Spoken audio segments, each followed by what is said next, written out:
What's up, guys? I'm just out here doing another video. I'm trying to get these out. I know my goal was to do every single prediction or give you guys a prediction show for the rest of the year, but I kind of missed out on a few shows on the Khabib and Poirier thing because I was doing something.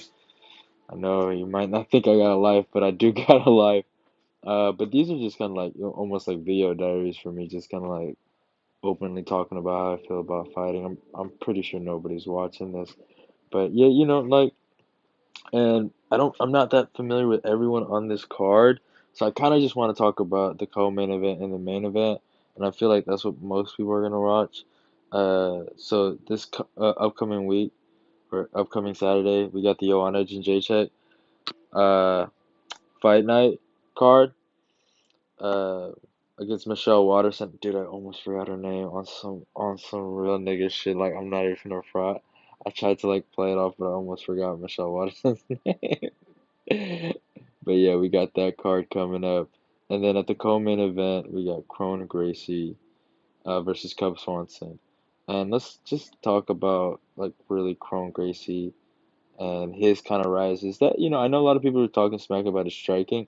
I don't know. I didn't really see that much to begin with. What I saw was I like how he tries to mix it up, but it's been a minute since that was like the Francis Ngannou card versus Cain Velasquez.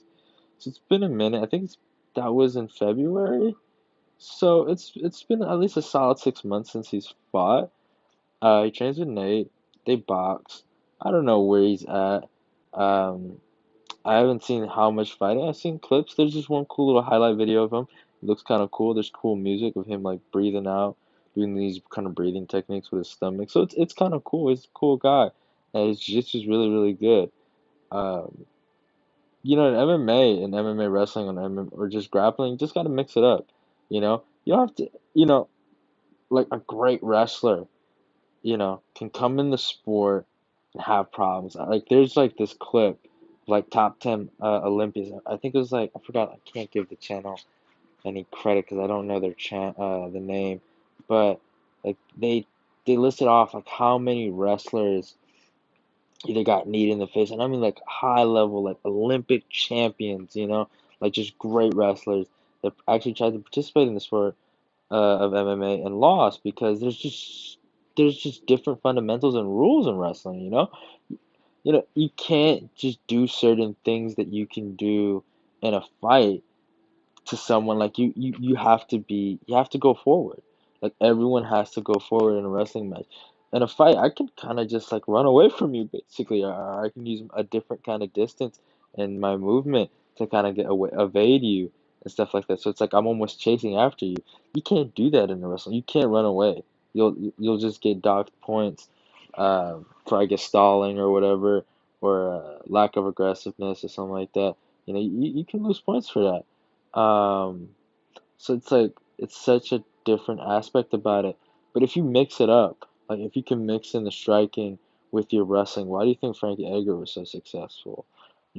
Someone like a Kelvin Gastelum, another guy like that can mix it up, or Roy McDonald. He's not a wrestler, but like he can mix it up. Or Chad Mendes when, back in the day when he was really, really good, and where he can just mix in and or hit that overhand and knock you the fuck out. Or like, Johnny Hendricks in his prime. Or nah, Robbie Lawler doesn't count. Or even Colby Covington right now, who he mixes up so well. You kind of just have to do that as a wrestler. You have to have decent striking, or like comparable striking to set up your takedowns. You know, and I think Crone did that. I forgot the black guy's name, but he had an afro. I know it's a lot of actually I don't. You know what? There's not a lot of people. He wasn't Luis Pena, someone else. I forgot his name, but he was well known. I think he was ranked once once upon a time. Um, but he just got the bylock and got his choking, and that's just Crone's game style, and he's just such like a star, you know, in the making, right? They have to coddle this guy, obviously, but they did still give him a guy, and I was surprised. I thought they were gonna coddle this guy. and they're not. I know a lot of people think Cub Swanson is at the end of his road, but don't forget, it was only last year where he was ranked number 4 in the world. You know, he was the one of the best guys in the world. He lost to what? Frankie Edgar? No, Brian Ortega, Frankie Edgar. Who else did he lose to? Oh, Renato Mocanho and Shane Burgos. I think those are the guys he lost. The Shane Burgos was a little suspect to me. I thought it was very even. You could give it to Shane, but like it wasn't like Shane had like crazy dominant moment. It was very very even fight. Whereas Wakanda, he just got caught. Frankie just had his number, and in my honest opinion, uh, the the the fight with Brian Ortega, he could have won that fight if he, and these are all shoulda, woulda, coulda, what ifs. So I shouldn't really bring these up, but it's like he could still win those fights, and he's still very very dangerous, and he's some people just get sick and tired of losing, Some people don't want to lose like what is it, like that 4? They don't want to lose 5 in a row. So it's like he's hungry, man. He wants to win. So it's like and and Crone wants to beat him. And he's on that rise. It's like there's a lot of ambition, but I'm gonna actually go with Cub Swanson in this fight just based on experience and his jiu-jitsu is good enough to stop it. His other like he can stop those takedowns. He can stop like if Cub comes in with the right killer mentality, he can win. He can win. He can dominate this guy. He can really win this fight. Now, Cub is in that weird territory where he could get cut, but and I don't want to see him get cut too. And he's an awesome guy with an awesome career, awesome moments. Has a win over Dustin Poirier. You know, he's done great things in the sport. I want to see him, continue and try something. But like he's still like a high level. He's just one of these athletes that's kind of like average at everything.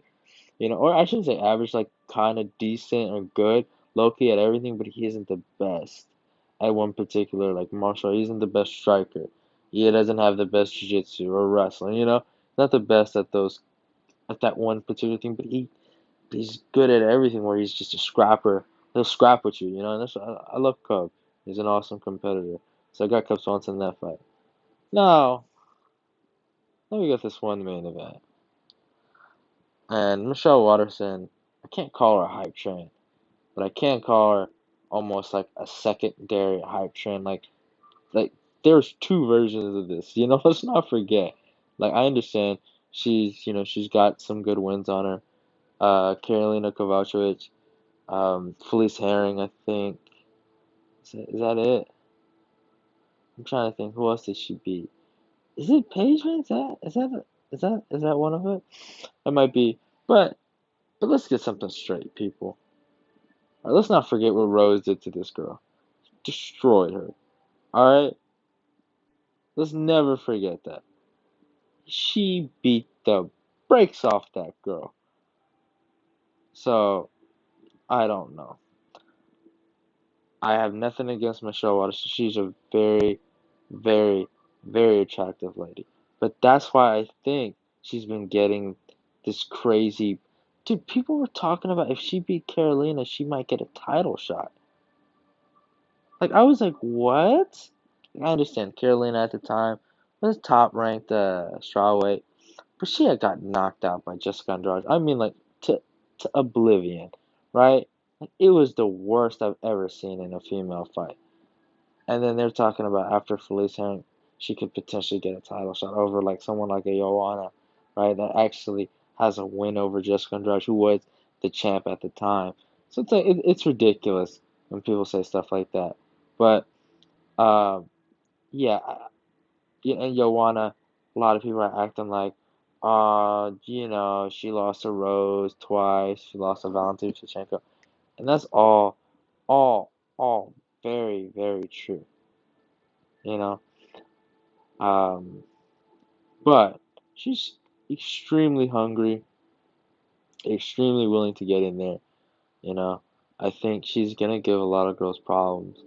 So, you know. you're gonna see. And like, in between, I forgot the girl's name, but she's Raquel Pennington's girlfriend, I think, or wife. What's her name? Oh, damn, I forgot her name. But in between the Rose and Valentina Shevchenko fight, what's the girl's name? I totally forgot her name. She's Raquel, yeah, she's a strawweight. I think she's like number 8. She just lost to Zhang Li or Weili Zhang. They champ right now. She lost to her. That was her last win. Besides like knocking out Jessica. I forgot her name. Ooh. Tisha Torres, yeah, Tisha Torres. She beat Tisha Torres in between that, and people forget that. They just want to focus on the loss. Even I'm not gonna lie, even I forgot it, so I'm not gonna act like I didn't.